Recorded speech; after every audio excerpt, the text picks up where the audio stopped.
Ladies and gentlemen, there comes a moment when silence becomes the loudest form of revenge, when the one who loved the deepest, the one who understood everything and tolerated more than they should have, finally stops explaining. That's the moment a super empath stops trying to heal an avoidant and starts destroying their ego without saying a single word.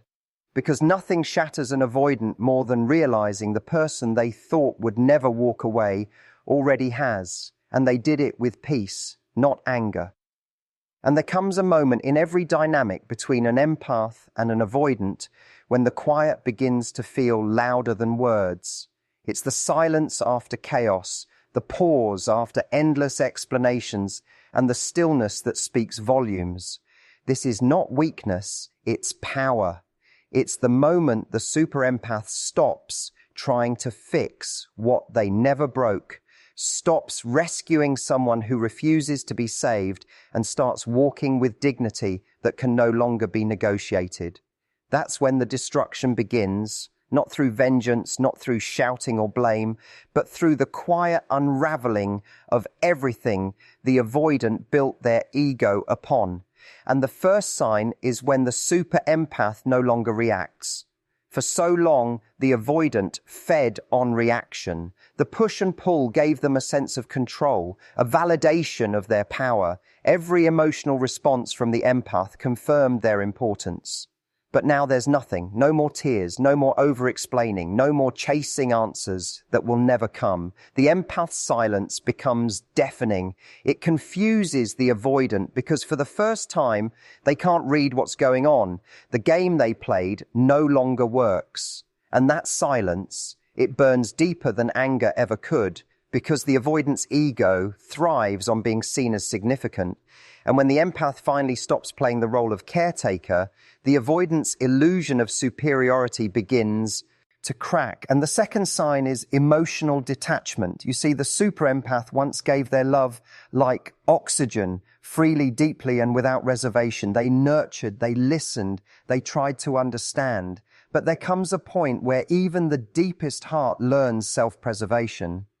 Now, the empath observes but does not absorb.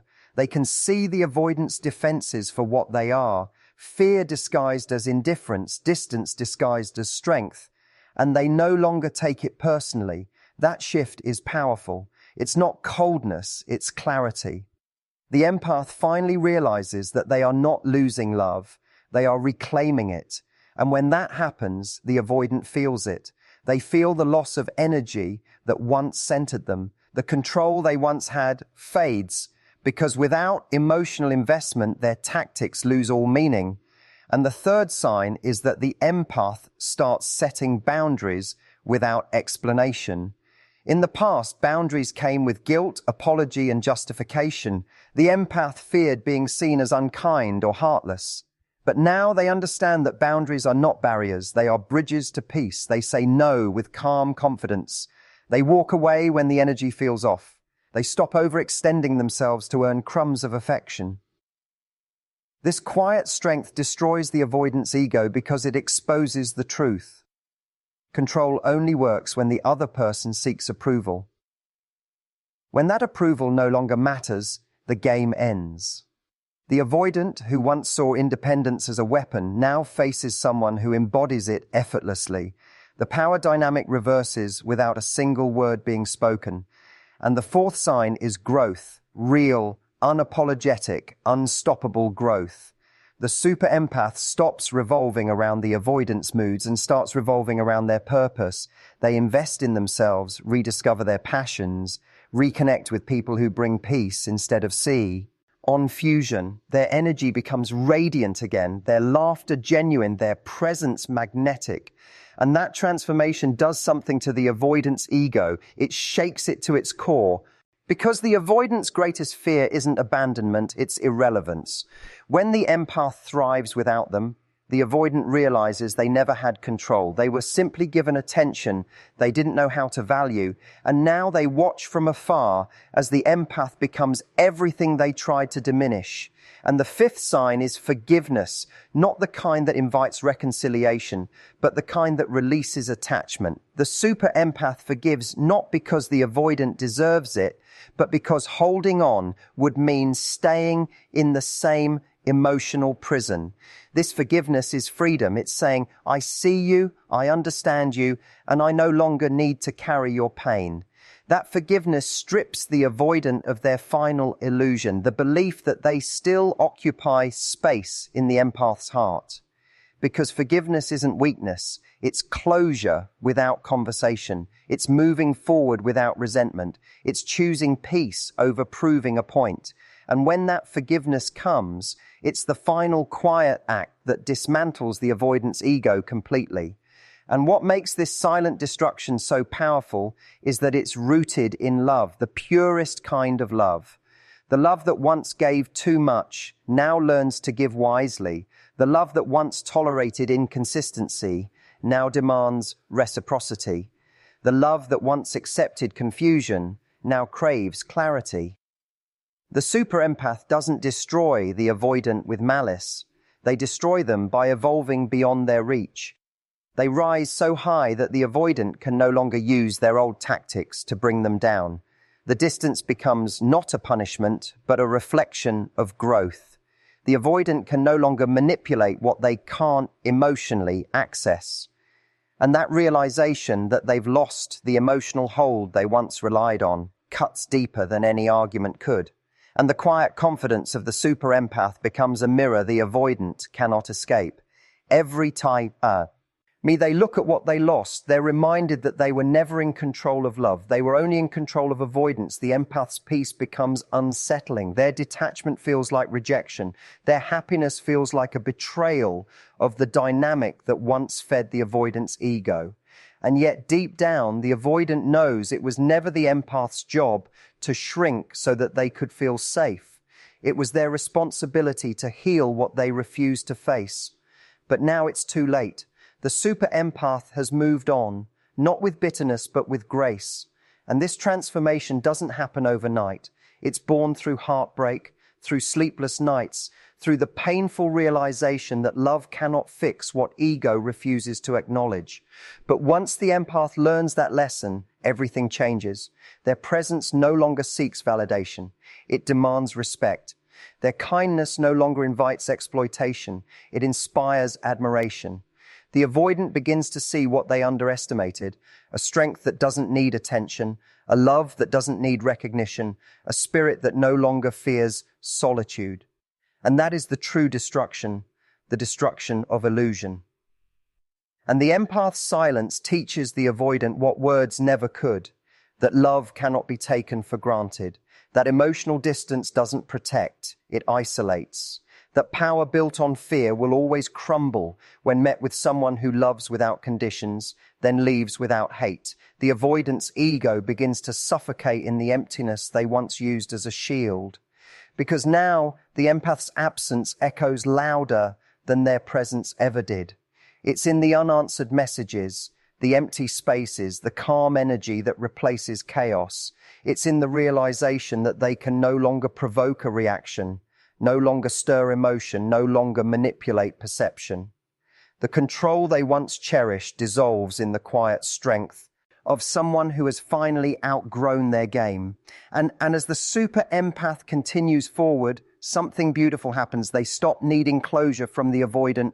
They become their own closure. They realize that healing isn't about being understood, it's about understanding themselves. They stop asking why someone couldn't meet them emotionally and start appreciating that they did everything with authenticity. They start to see their sensitivity not as weakness, but as a superpower that forced others to confront what they couldn't face within themselves. The avoidant once mistook empathy for dependency, but now they understand that it was never need, it was connection, and losing that connection feels like losing oxygen. And the empath's evolution is the quiet storm the avoidant never saw coming. It doesn't destroy through chaos, but through grace. It dismantles ego not by attack, but by ascension, because there is nothing more humbling than realizing the person you once took for granted has learned how to live, love, and thrive without you. That's when the avoidant begins to feel the void they created, the void that no distraction, no new connection, no temporary validation can fill.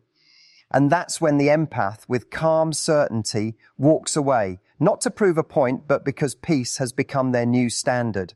And the most fascinating thing about this transformation is how effortless it begins to look from the outside, even though the path that led there was carved through pain. The super empath doesn't need to announce their strength. It radiates quietly through their energy, their choices, their boundaries.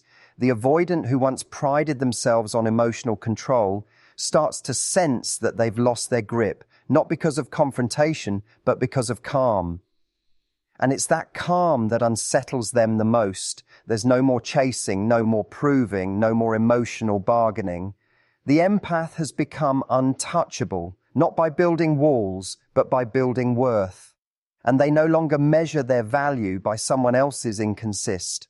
They no longer chase closure from those who never offered clarity. They've learned that peace doesn't come from fixing others. It comes from honoring themselves. The avoidance ego, once inflated by the idea that they could be wanted yet unavailable, begins to deflate under the weight of reality.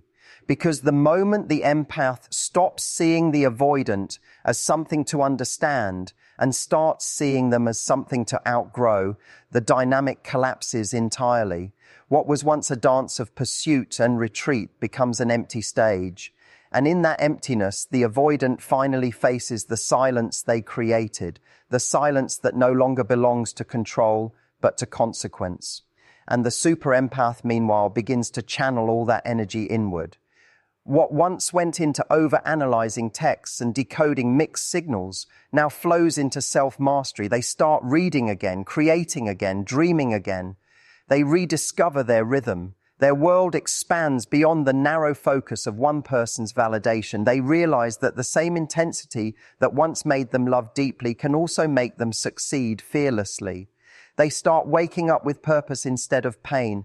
They stop asking, "What did I do wrong?" and begin asking, "What can I do better for myself?" That subtle shift changes everything. It reclaims their narrative. And as they rise, the avoidance ego feels the quiet sting of irrelevance. And because here's the truth, the avoidant never expected. When the empath withdraws, they don't just leave physically. They take their energy, their insight, their empathy, their ability to make someone feel seen. The avoidant might not admit it, but they feel that absence. It's in the way conversations with others now feel shallow. It's in the way attention from new people doesn't spark the same sense of connection. It's in the way silence, once comforting, now feels suffocating. For so long, they mistook the empath's love for weakness. But now they see it was the strongest force they'd ever known, and they pushed it away, thinking it would always return. But the empath has evolved beyond that illusion. They've become a different kind of strong, the kind that doesn't need to prove anything. And there's something profoundly disarming about someone who has nothing left to lose and everything left to gain. The super empath now moves with that energy. They don't fight for understanding. They embody it. They no longer plead for emotional availability. They practice it within themselves. Their confidence is not loud, but it's undeniable. They speak less, but mean more. They love less often, but love with intention. They choose not from loneliness, but from alignment. The avoidant, who once relied on unpredictability to maintain control, now finds themselves predictable in comparison. The empath's consistency, once taken for granted, becomes the standard they can no longer reach. And then here's where the deeper destruction happens, not in revenge, but in realization. The avoidant starts to see themselves through the mirror the empath once held up. They begin to notice their patterns, their defenses, their avoidance of vulnerability. The same walls that kept them safe now keep them isolated. The same detachment that once made them feel powerful now makes them feel empty. They begin to understand that what they mistook for strength was fear.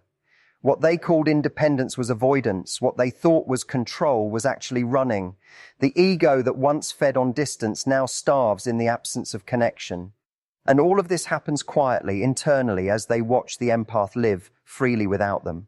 And meanwhile, the super empath begins to attract differently. They no longer settle for emotional breadcrumbs. They crave depth, mutual respect, and shared growth. They're no longer drawn to the thrill of fixing someone. They're drawn to the peace of being understood. They recognize red flags not as challenges to overcome, but as gens to walk away. Their intuition, once clouded by hope, now serves as their compass. And that discernment makes them magnetic. They glow differently, not because they're trying to prove a point, but because they've finally remembered who they were before the emotional storm. And the avoidant, on the other hand, finds themselves haunted by the very calm they once dismissed. They replay moments in their mind, the laughter, the understanding, the unwavering patience.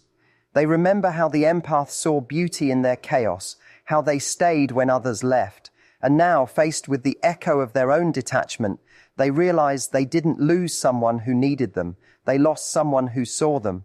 That recognition doesn't come all at once. It creeps in during the quiet moments, when distractions fade and honesty has nowhere to hide. It comes when they see the empath thriving and feel the void where control used to be. But the super empath isn't waiting for that realization. They've stopped looking backward entirely. They've learned that healing isn't about making sense of what broke you. It's about building something new from the lessons it left behind. They pour that insight into everything they touch. Their career flourishes because they've learned discipline through heartbreak. Their relationships deepen because they've learned communication through misunderstanding. Their confidence grows because they've learned resilience through rejection. What once felt like an ending now fuels a beginning far greater than anything they imagined. And yet, the most powerful part of this evolution is its simplicity. The super empath doesn't seek revenge, doesn't gloat, doesn't need to be seen. Their growth speaks louder than any confrontation ever could. The avoidant may look back, hoping for one last emotional reaction, one last attempt to reconnect, but all they find is peace, and that peace is impenetrable. It's the quiet assurance that comes when someone finally realizes their worth was never determined by another's inability to value it. The empath has learned to sit with solitude without fear, to love without losing themselves, and to walk away without anger. That is the ultimate form of power, the kind that cannot be taken, only cultivated. And the avoidant may try to replicate what they had, but the dynamic never feels the same again. They can mimic connection, but not the depth. They can find attention, but not understanding, because what they lost wasn't just a person, it was a mirror that reflected their humanity back to them.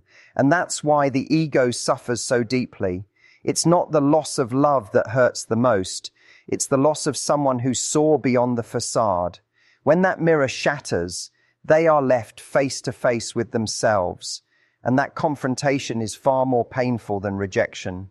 And the super empath, on the other hand, has transcended the cycle entirely.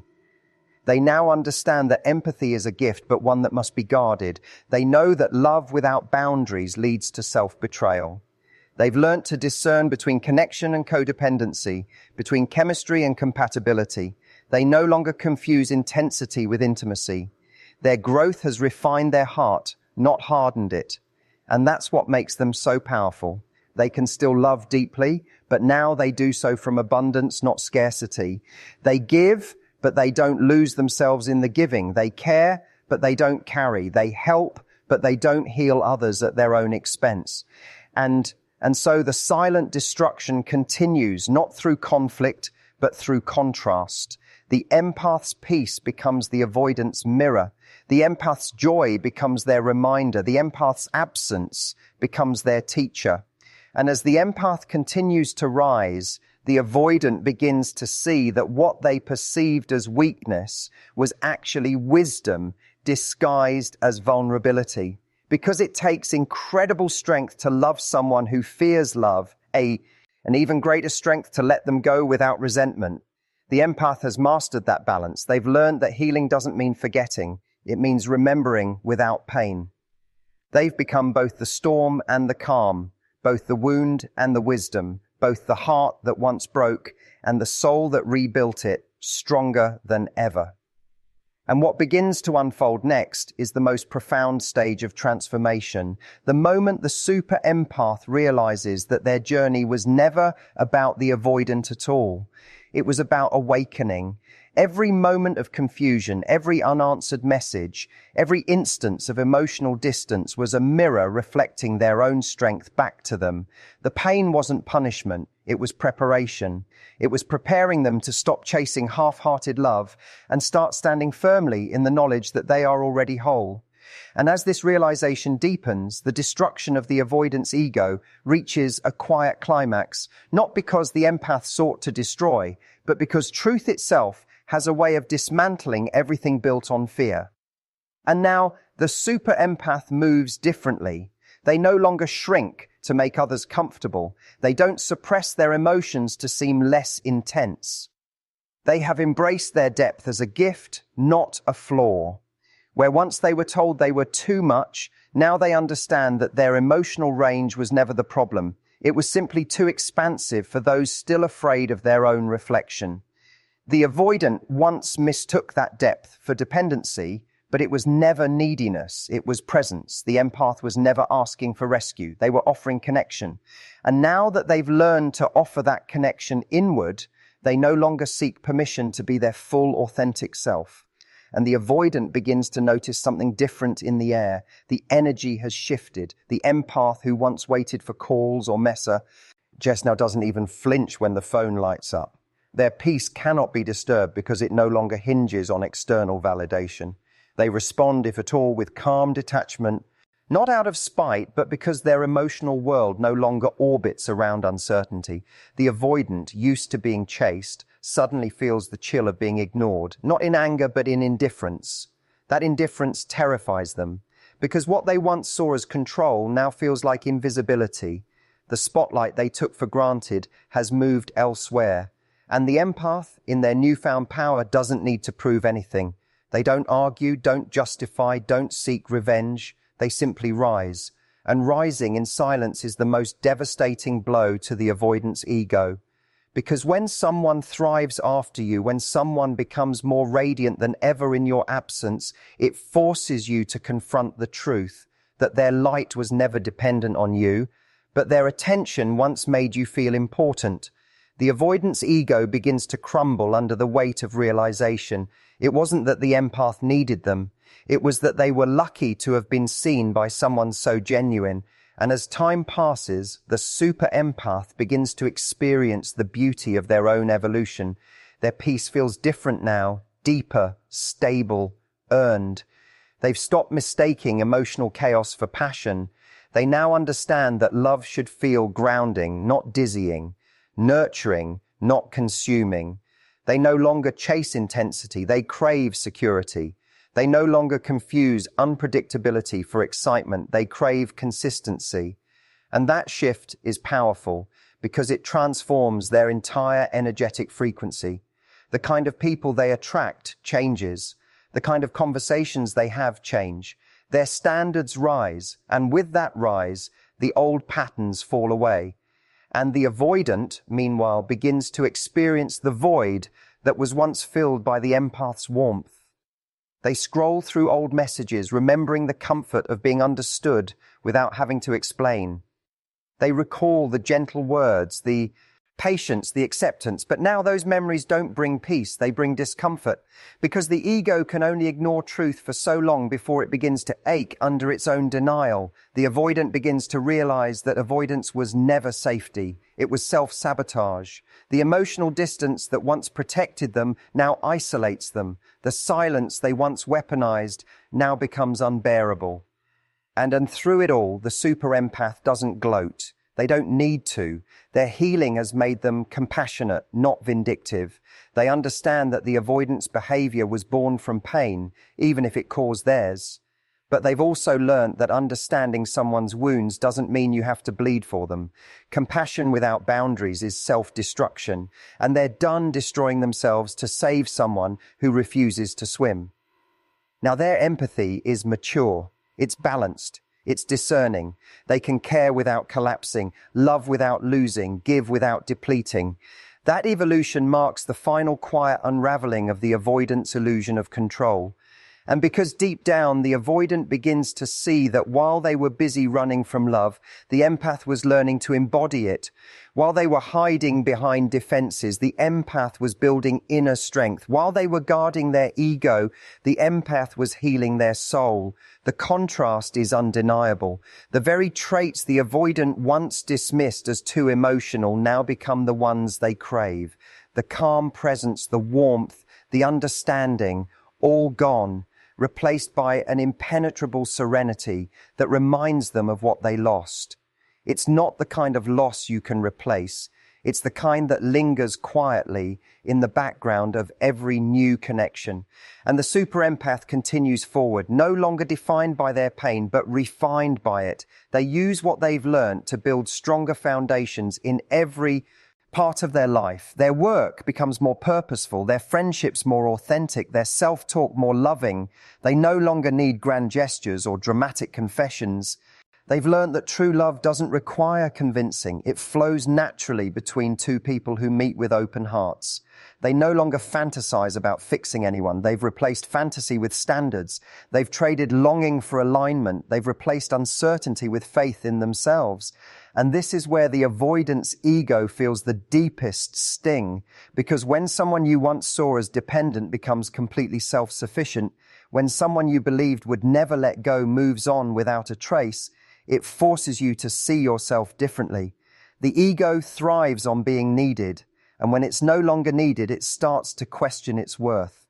The avoidant begins to see that the emotional safety they thought they could control through distance was only ever real when the empath's love held space for them. Without that love, their world feels smaller, dimmer, emptier, but the empath has learned to fill their own world with light.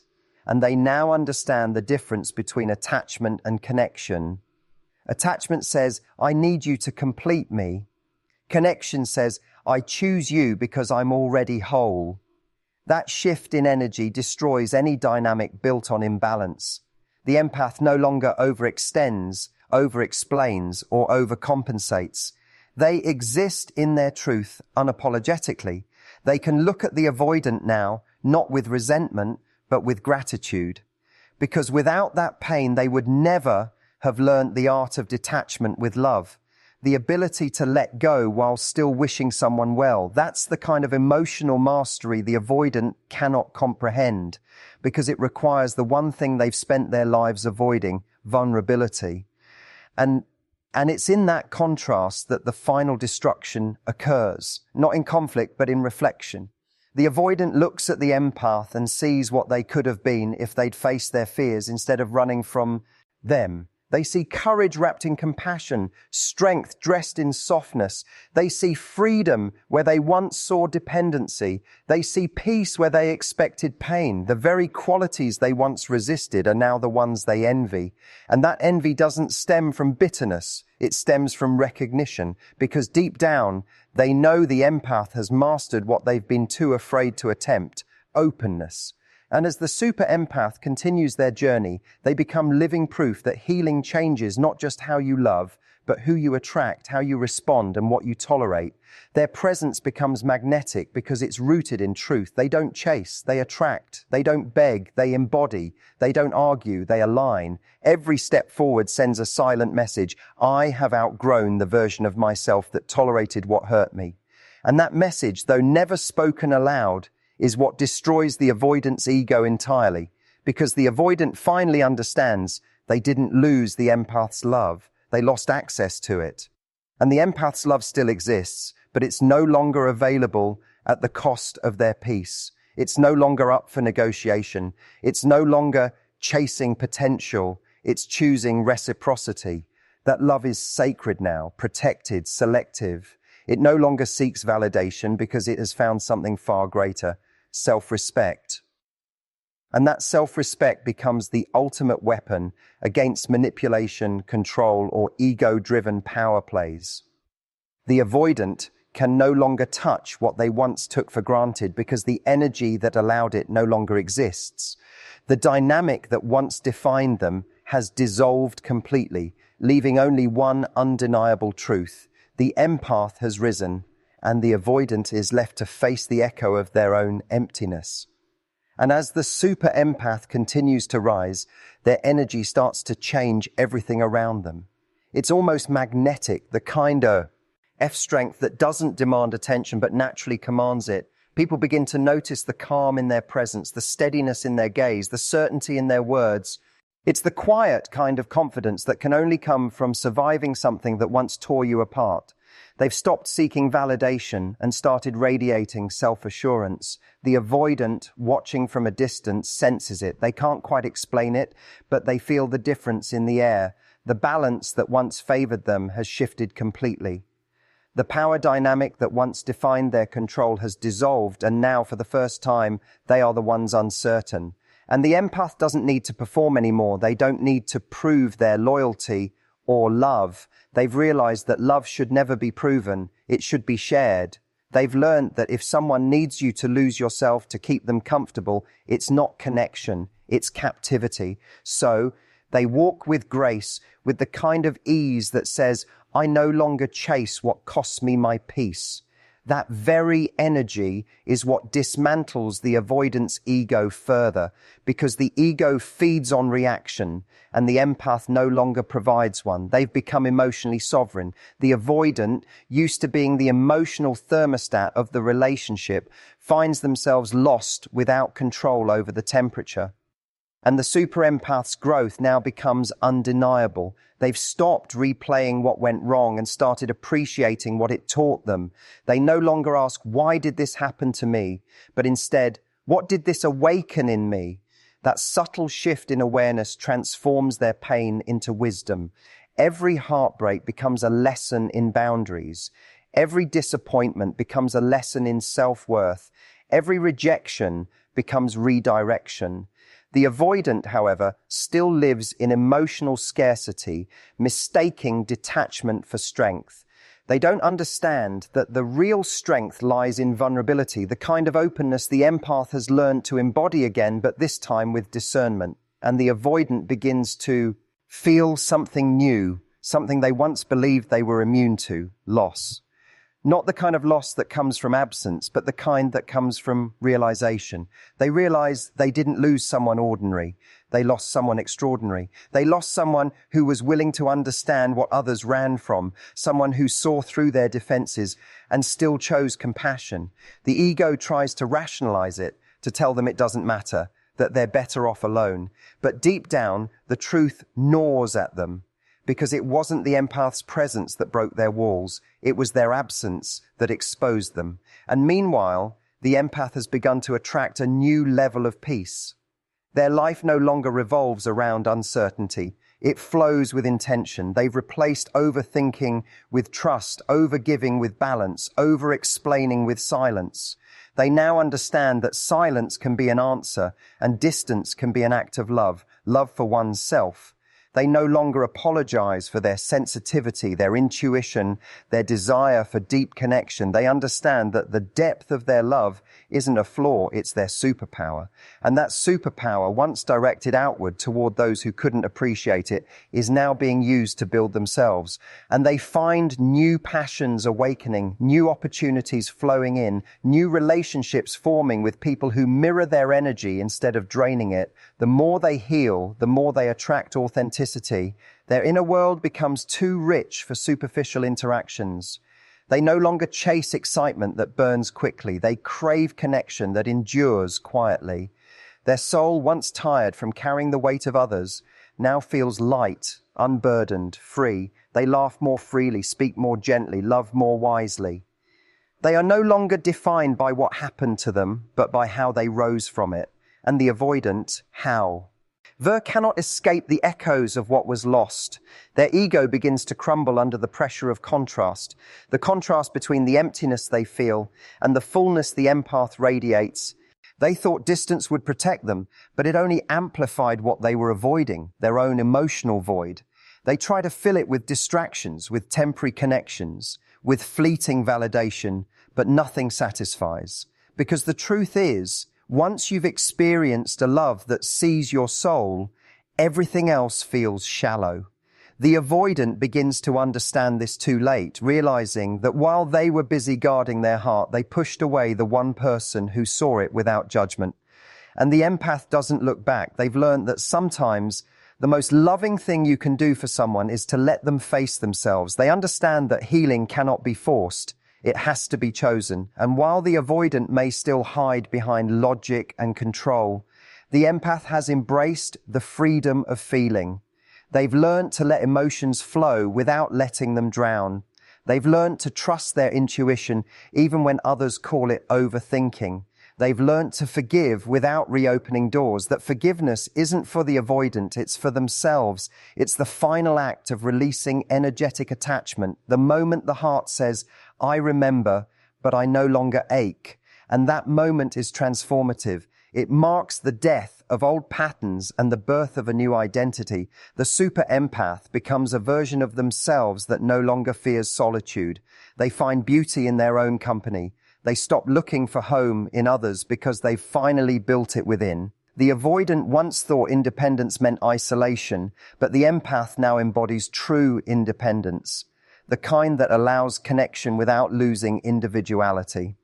And that realization hits the avoidant harder than any confrontation could, because it reveals the illusion they've lived under for so long. The avoidant wanted control, but the empath found freedom. And then with that freedom comes magnetism. The empath's aura changes. People can feel it. They speak differently, not louder, but with conviction. They move differently, not faster, but with purpose. They love differently, not recklessly, but with clarity. The avoidant's ego can sense it too, even from afar. They see the empath's transformation, perhaps through glimpses on social media, mutual connections, or mere intuition. They see the glow, the happiness, the peace that doesn't include them, and it unsettles them deeply. Because for the first time, they realize they weren't just part of the empath's story. They were a chapter that taught the empath how to write the rest without them. And the avoidant may reach out, trying to reconnect under the illusion of friendship or closure, but the energy has changed. The empath doesn't entertain half-hearted gestures anymore. They can sense emotional inconsistency instantly and choose not to engage. They no longer need explanations. They've already found all the answers within themselves. The avoidance attempts no longer trigger emotion. They only evoke clarity. The empath can look at them now with eyes that no longer seek to be seen. They've outgrown the need to convince anyone of their worth. They've outgrown the need to prove their love. They've outgrown the need to fix what was never theirs to fix. And this quiet empowerment becomes their new way of living. They no longer crave intensity. They crave authenticity. They no longer seek validation. They seek alignment. They no longer fear loss. They understand that anything meant for them will never require them to beg. That mindset shift dismantles any remaining hold the avoidant once had. The ego, desperate for significance, cannot survive being irrelevant to someone it once believed depended on it. And that's the irony. The empath's love was never dependency. It was devotion. It was unconditional presence. But now too, that same love has become self-devotion, and nothing can touch it. And the avoidant watches as the empath continues to grow, their life blossoming in ways that were impossible before,